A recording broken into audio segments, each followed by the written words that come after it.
Well, hi everybody, Monica here. Today I'm going to show you how to make my little zigzag Christmas tree that I made in my 10 cards one kit. It came out so cute, I made a whole bunch more, so I'm going to walk you through it. It's really easy. First, you find paper that you like and you cut it into strips of 1/2 inch by 6. So a 6 by 6 paper pad works great for that. And then you have to fold it over on itself, trying to make sure that it's a perfect match where it meets so that you don't have white on the one side or the other, because that you're going to need both sides. We're trying to make a long ribbon. And this paper that I'm using is pretty thin. It's from the Spellbinders Card Kit of the Month from November 2020. And it works great because it ends up being exactly 24 inches minus the overlap, which is perfect for what you need. So now I'm just gluing the insides of them so that they will stay stuck on themselves. They're stuck on themselves. I'm stuck on myself, man. Anyway, I just put them under the block, and that helps them to seal. And then this paper that I'm using right now worked really cool because it has tiny little words that you can read on the front of the card. I chose Christmas paper. I think that's the best. All right, and I'm making 2 cards at one time. I don't know if I told you that or not. So here, I'm just going to glue them together to make the chain, and you don't want to overlap them too far because it'll shorten your chain, and it will be too bulky to fold around your little Christmas tree. Now, your Christmas tree, you need to cut out a template for yourself. I drew, those are just the mats for the back. And the template I made is 4 inches tall by 2.5 inches wide at the widest part of the tree.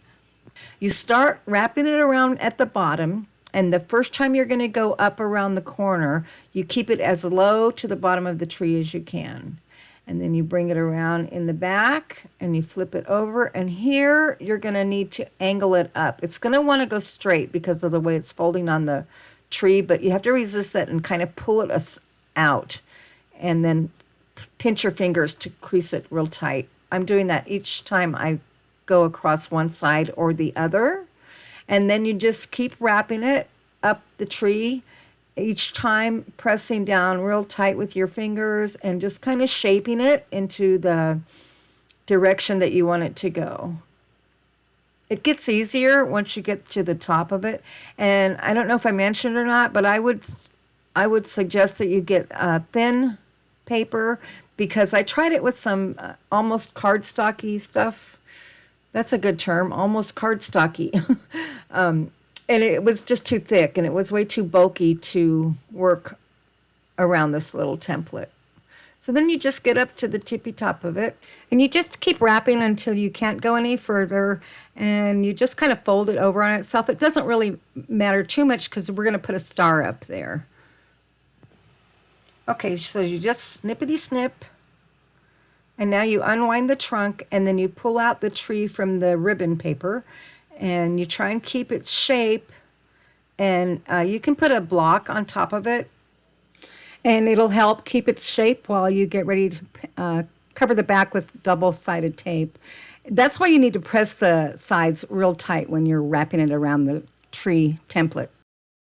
Put the double-sided tape down the spine, the center of the whole tree, all the way down to the trunk. And this will hold it in place. It'll stop it from unraveling, and it's going to be what you use to mount it to the front of the card also. So now I'm just putting a little bit of tape runner on the matching pattern paper that I cut to be a mat for the front of the cards.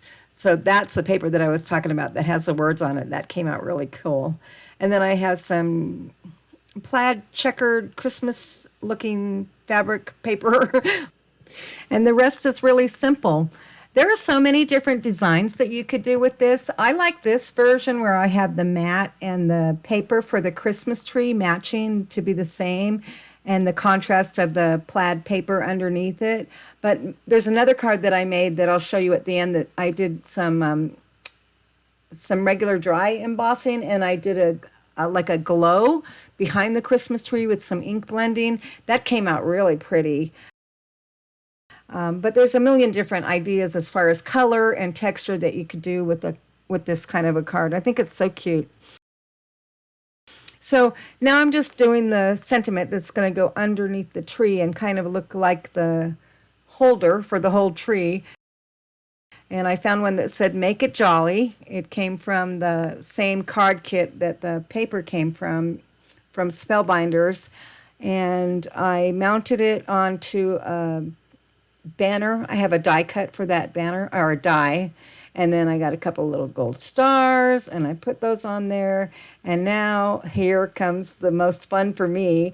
I really have fallen in love with stickles and liquid pearls lately, and they make the greatest little ornaments. So I went to town and this is also where you can have a lot of different colors or options or whatever you want to do. If you have something else like Nuvo drops or even sequins might work. Well, there you have it. I hope you learned how to make those. They're super easy. You might have to try it a couple of times like I did.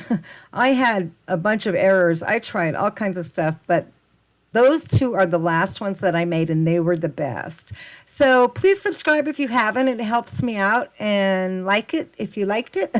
And I will talk to you later. Thanks again. Bye. Happy holidays, everybody.